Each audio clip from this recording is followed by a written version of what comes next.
প্রয়োগ করলে কঠিন পদার্থের যেমন প্রসারণ হয়, সেই রকম তরল পদার্থেরও প্রসারণ হয়।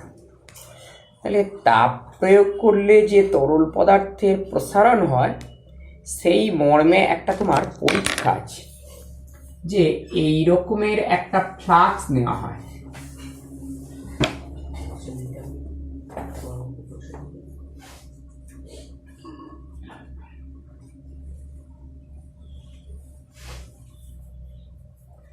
এই ফ্লাক্সটাকে তোমার রঙিন জল দিয়ে পূর্ণ করে মুখটাকে কর্কের ছিপি দিয়ে আটা থাকে। এটা একেবারে ভেতরে পুরোপুরি তোমার লিকুইড থাকে।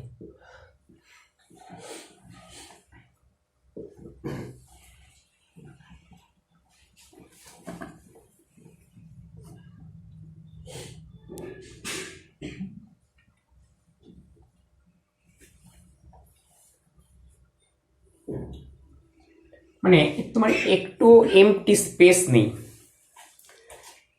এরপর এই কর্কের ছিপিটাকে ছিদ্র করে একটা খুব সরু রন্ধ্রযুক্ত পাইপ এর মধ্যে প্রবেশ করানো হয়। এভাবে একটা সরু পাইপের মধ্যে তোমার এর মধ্যে প্রবেশ করানো থাকে। তা পাইপটা প্রবেশ করালে এর মধ্যে লিকুইড লেভেল কিছুটা উঠে আসবে। ধরা যাক সেই লিকুইড লেভেলটা আছে ও দাগ পর্যন্ত। এইবার এই পাত্রটাকে অপর একটা তরল পাত্রের মধ্যে ভাসিয়ে দেওয়া হয়। সেই তরলটাকে উত্তপ্ত করা হয়, অর্থাৎ যে লিকুইডটার মধ্যে এটা ভাসছে সেই লিকুইডটাকে উত্তপ্ত করা হয়, এটাকে উত্তপ্ত করা হয় না। তাহলে কি হবে, এটাও ওই লিকুইড থেকে তাপ নিয়ে এটাও উত্তপ্ত হবে এবং এটা ইনডাইরেক্টলি হিট হবে। হিট হলে এই লিকুইড লেভেলটা দেখা হয়। প্রথমে দেখা যাবে যে লিকুইড লেভেলটা ও থেকে একটু কমে গেল, পিতে চলে গেল। তারপর লিকুইড লেভেলটা পি থেকে বেড়ে ও ক্রস করে আর এ চলে গেল। তাহলে যে এক্সপ্লেন করবে সে কি করে বলবে? প্রথমে লিকুইড লেভেলটা একটু নেমে গেছে, তার কারণ অ্যাট ফার্স্ট দি কন্টেনার এক্সপান্ডস, যে পাত্রটা প্রথম তোমার প্রসারিত হয়েছে, অর্থাৎ ওপি অংশের যা আয়তন সেটা হচ্ছে পাত্রের প্রসারণ। যদি নলের প্রস্থচ্ছেদের ক্ষেত্রফল আলফা বলে ধরো, তাহলে ওপি ইন্টু আলফা এইটা হচ্ছে তোমার পাত্রের প্রসারণ। এইটা এরপর দেখা যাবে লিকুইড লেভেলটা পি থেকে ও ক্রস করে আর এ চলে যাচ্ছে, অর্থাৎ পি আর ইন্টু আলফা এইটা হবে তোমার তরলের প্রসারণ। কিন্তু যে ভালো করে লক্ষ্য না করবে সে দেখবে কি ও থেকে লিকুইড লেভেলটা আর এ চলে গেছে, সুতরাং তার কাছে ও আর ইন্টু আলফা এটা হচ্ছে প্রসারণ, but it is not actual. এটাকে এই কারণে এটাকে বলা তরলের আপাত প্রসারণ, আর এটাকে বলা হয় তরলের প্রকৃত প্রসারণ। তাহলে এখন P R equal to OP plus O R, সুতরাং দুদিকে আলফা দিয়ে গুণ করলে হবে P R into alpha equal to OP into alpha plus O R into alpha. হয়েছে না হয়নি? তাহলে পি আর ইন্টু আলফা এটা হচ্ছে তোমার তরলের প্রকৃত প্রসারণ। তরলের প্রকৃত প্রসারণ equal to OP into alpha মানে হচ্ছে তোমার পাত্রের প্রসারণ plus O R into alpha হচ্ছে কি তরলের আপাত প্রসারণ।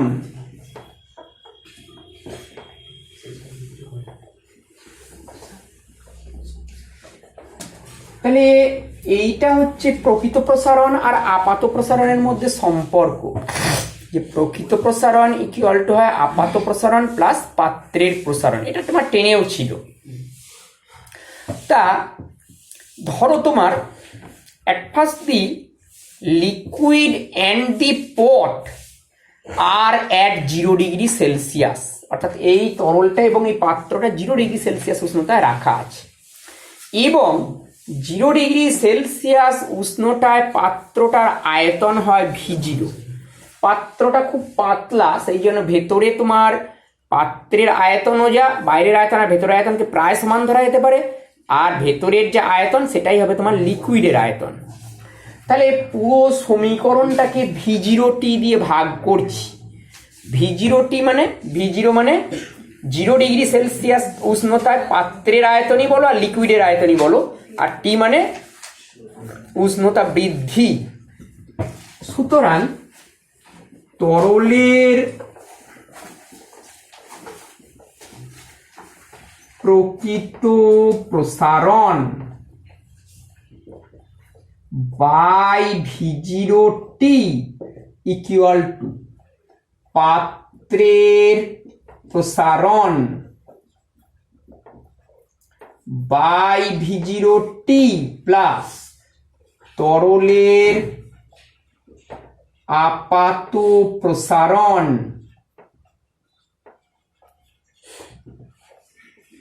By V0T। এটা দিয়ে ভাগ না, তাহলে এই টার্মটা কি দেবে? প্রকৃত প্রসারণ বাই V0T।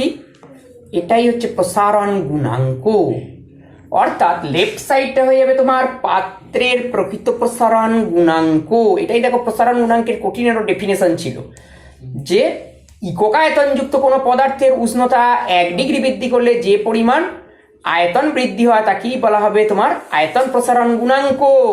এটাও দেখো তোমার V0 ইকুয়াল টু 1 বসাও, T ইকুয়াল টু 1 বসাও, তাহলে তোমার দেখো এই পোর্শনটা হয়ে যাবে তোমার প্রকৃত প্রসারণের সঙ্গে সমান। নিচেটা 1 হওয়া লেখার আর না লেখা সমান। সুতরাং তরলের প্রকৃত প্রসারণ গুণাঙ্ক, সুতরাং প্রকৃত প্রসারণ গুণাঙ্ক ইকুয়াল টু পাত্রের প্রসারণ গুণাঙ্ক প্লাস আপাত প্রসারণ গুণাঙ্ক। এটাই হচ্ছে প্রকৃত প্রসারণ গুণাঙ্ক আর আপাত প্রসারণ গুণাঙ্কের মধ্যে সম্পর্ক। প্রকৃত প্রসারণ গুণাঙ্ককে লেখা হয় গেমা, পাত্রের প্রসারণ গুণাঙ্ক Gemma G, G for glass, পাত্রটা গ্লাস নির্মিত, প্লাস আপাত প্রসারণ গুণাঙ্ককে গেমা ড্যাশ দিয়ে লেখা। সুতরাং Gemma equal to Gemma dash plus Gemma জি।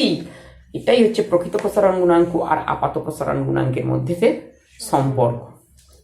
তা এখন তোমার তাপমাত্রা বাড়ালে তরলের যদি আয়তন বেড়ে যায়, তাহলে তাপমাত্রা বাড়ালে তরলের ঘনত্বেরও পরিবর্তন হবে। তাহলে তাপমাত্রার পরিবর্তনের সাথে সাথে তরলের ঘনত্বের কেমন কি পরিবর্তন হচ্ছে এইটা একটু পড়তে হবে। তাহলে ধরো তোমার 0 ডিগ্রি সেলসিয়াস উষ্ণতায় তরলের ঘনত্ব D0 বা ρ0 যা লিখবে লিখবে, এটাকে মুছে দিই।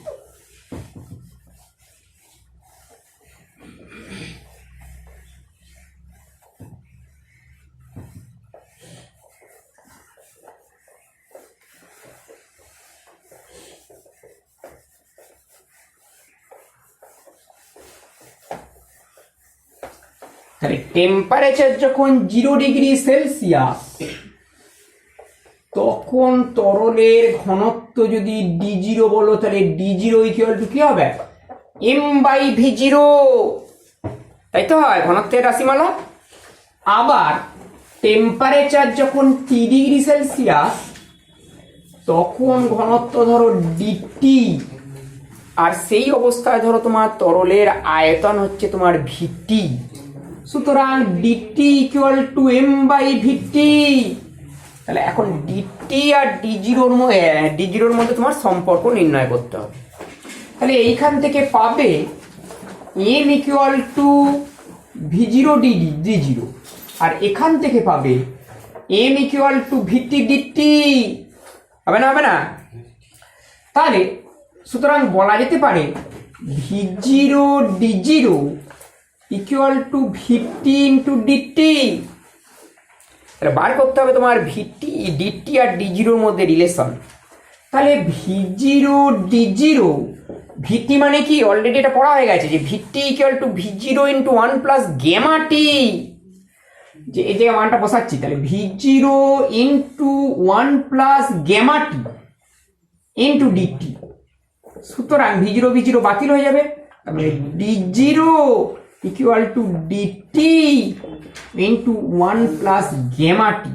এটাই হচ্ছে তোমার 0 ডিগ্রি সেলসিয়াস উষ্ণতা আর 3 ডিগ্রি সেলসিয়াস উষ্ণতা ঘনত্বের মধ্যে সম্পর্ক।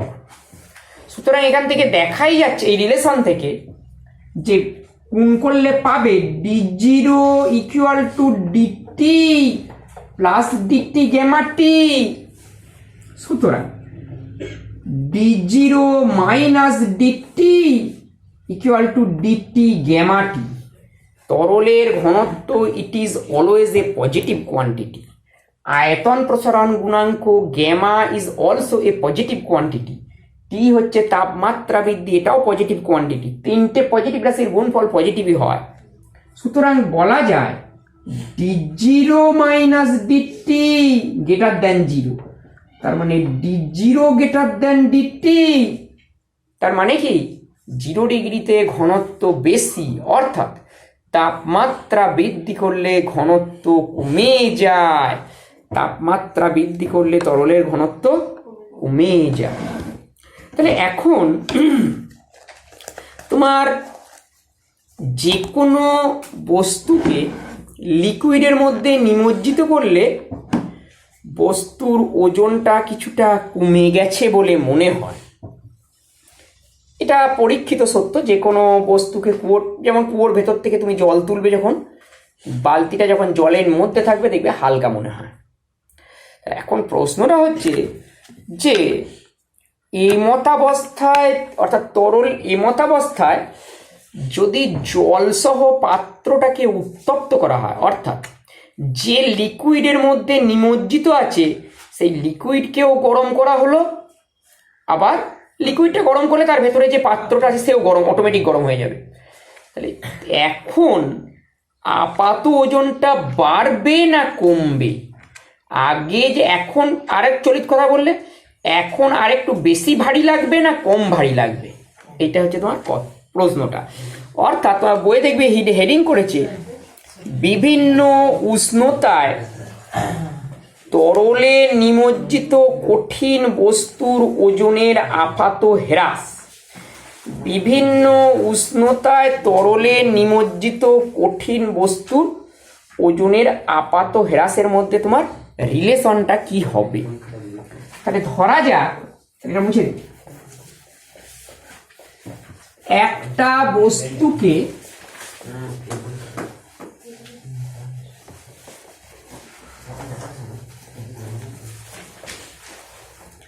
ধরো বস্তুটাকে তোমার বায়ুতে প্রথম তোমার ওজন করে নেওয়া হয় রুম টেম্পারেচারে। তাহলে ঘরের উষ্ণতায়, ঘরের উষ্ণতার কথাটা বারবার আর লিখবো না, বস্তুর বায়ুতে ওজন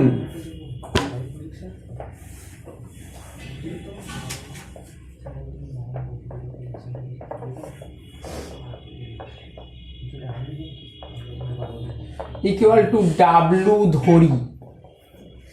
এটা রুম টেম্পারেচার, এটা ধরে নেওয়া হলো। এইবার ঘরের উষ্ণতাতে তরলে নিমজ্জিত অবস্থায় ওজন কি বলো? রুম টেম্পারেচার ধরো তোমার T1 ডিগ্রি সেলসিয়াস। ঘরের উষ্ণতা এখানে ব্র্যাকেটে লিখে দিচ্ছি T1 ডিগ্রি সেলসিয়াস। ঠিক আছে, তাহলে ঘরের উষ্ণতায় বা T1 ডিগ্রি সেলসিয়াস উষ্ণতায় বস্তুর জলে নিমজ্জিত, আমি জলই লিখছি, জলে নিমজ্জিত অবস্থায় ওজন, অন্য কোনো লিকুইড ধরছি না, ধরলেও করা যাবে, সেই লিকুইডের ঘনত্বটা নিতে হবে। জলে নিমজ্জিত অবস্থায় ওজন ইকুয়াল টু W1। এইবার জলটাকে ভালো করে উত্তপ্ত করা হলো এবং T2 ডিগ্রি, জল না হলে তোমার অন্য কোনো লিকুইডে ধরতে পারো, সালফিউরিক অ্যাসিডের মধ্যে নিমজ্জিত করা আছে। সালফিউরিক অ্যাসিডে তোমার স্ফুটনাঙ্ক 396 ডিগ্রি সেলসিয়াস, তুমি 350 ডিগ্রি, প্রায় 400 ডিগ্রি সেলসিয়াস পর্যন্ত উত্তপ্ত করতে পারবে। তা যাই হোক, তোমার T2 degree Celsius উষ্ণতায়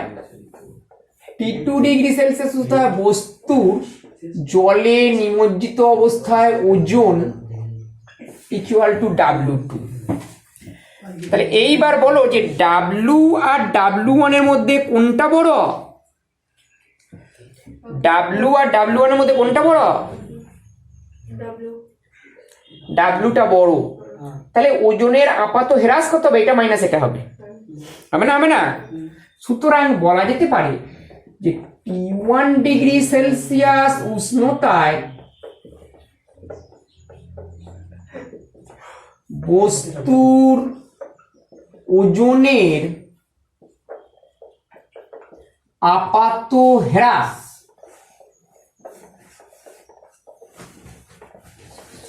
equal to, তাহলে কত হবে? W মাইনাস W1, হবে না? এইটাকে বলছি M1G,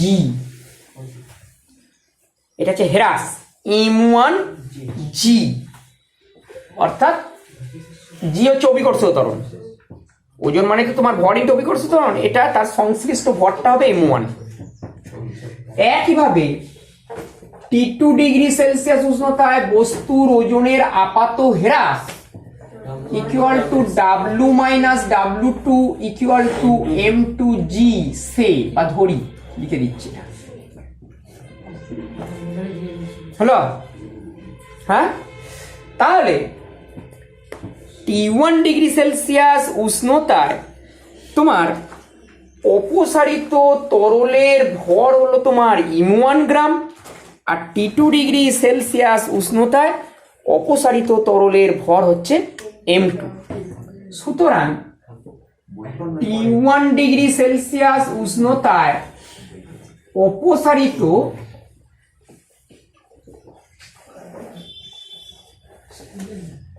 তরলের ভর ইকুয়াল টু M1, আর T2 ডিগ্রি সেলসিয়াস উষ্ণতায় অপসারিত তরলের ভর ইকুয়াল টু M2। এখন এই M1 আর M2 এর মধ্যে কোনটা বড় এটাকে দেখাতে হবে। তাহলে বস্তুর ধরো আয়তন হচ্ছে তোমার, বাইরে যাবি, জানা তো যাবি, বস্তুর ধরো রুম টেম্পারেচারে আয়তন হচ্ছে V1, লিখে দিচ্ছি, ধরি T1 ডিগ্রি সেলসিয়াস উষ্ণতায় বস্তুর আয়তন ইকুয়াল টু V1 এবং তরলের ঘনত্ব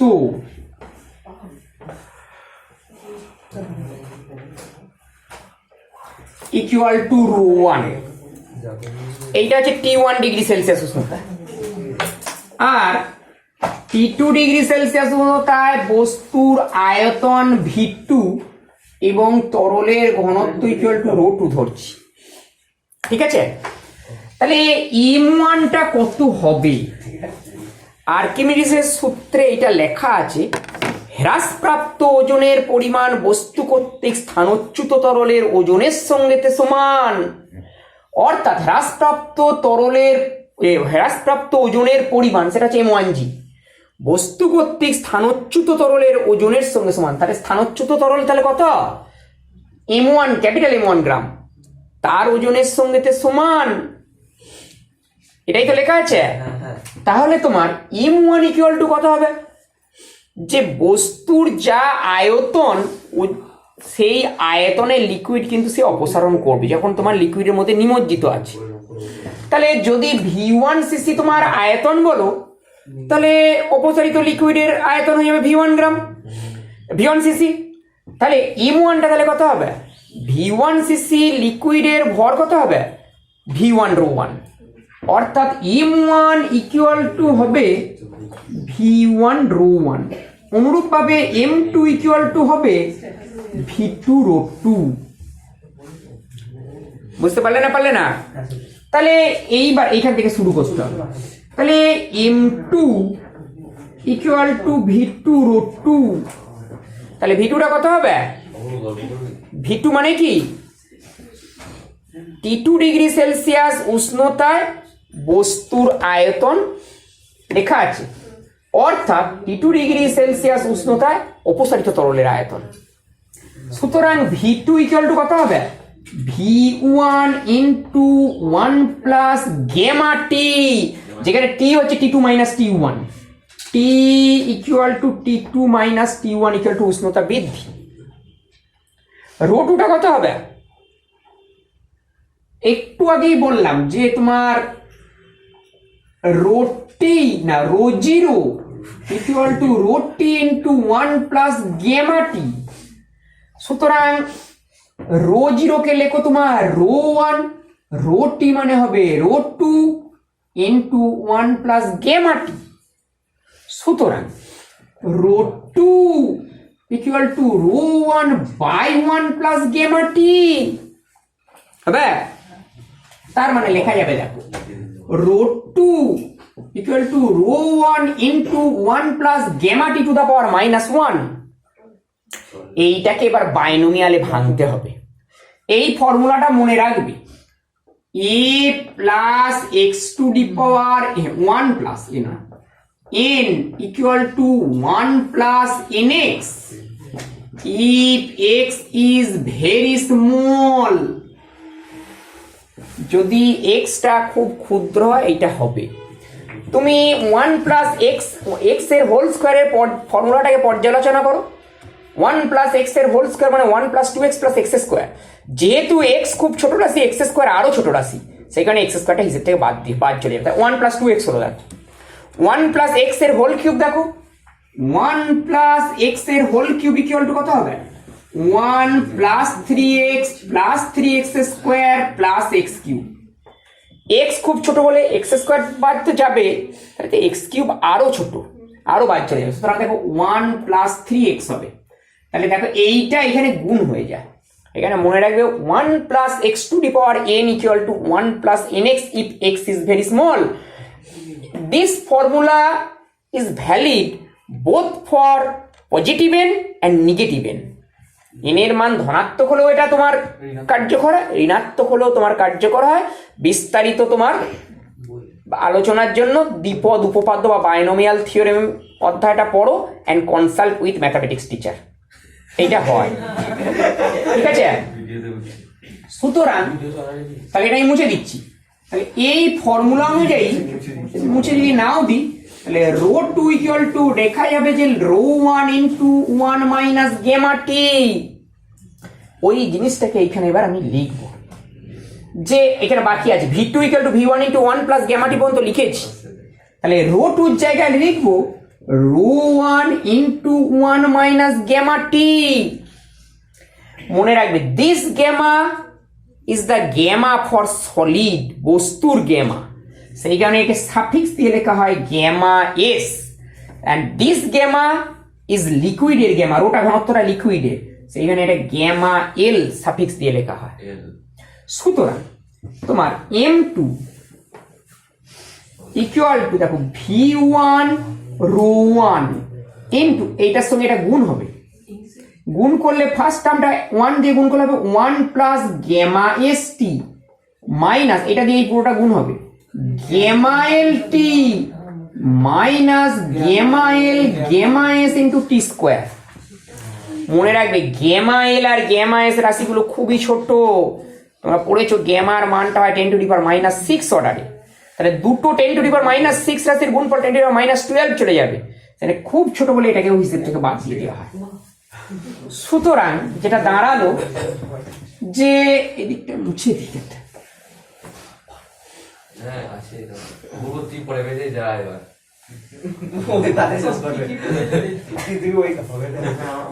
সুতরাং দাঁড়াচ্ছে M2 = V1 রো 1 এর জায়গায় M1 লিখছি, M1 ইন্টু 1 মাইনাসটা কমন নিচ্ছি, তাহলে গ্যামা এলটা দেখো আগে চলে আসবে, minus gamma L minus gamma S into টি। এটাই হচ্ছে বিভিন্ন উষ্ণতায় তরলে নিমজ্জিত বস্তুর আপাত ওজনের মধ্যে সম্পর্ক। M2টা কি ছিল? T2 ডিগ্রি সেলসিয়াস উষ্ণতায় বস্তুর ওজনের আপাত হ্রাস। তাহলে এটাকে এভাবে লিখতে পারবে, গুণ করে দিলে দাঁড়াবে M2 = M1 minus M1 into gamma L minus gamma S into T, বা বলা যায় M1 minus M2 = M1 into gamma L minus gamma S into T. M1 কি? T1 ডিগ্রি সেলসিয়াস উষ্ণতা বস্তুর দ্বারা অপসারিত তরলের ভর। গ্যামা এল অবশ্যই গ্রেটার দেন গ্যামা এস, তরলের প্রসারণ গুণাঙ্কটা বেশি হয় কঠিন অপেক্ষা। সো গ্যামা এল এটা যদি এটার থেকে বড় হয়, so it is a positive quantity. T হচ্ছে উষ্ণতা বৃদ্ধি, it is also a positive quantity. তিনটে পজিটিভ কোয়ান্টিটির গুণফল অবশ্যই গ্রেটার দেন 0 হবে। সুতরাং বলা যেতে পারে যে M1 গ্রেটার দেন M2। M1টা কি?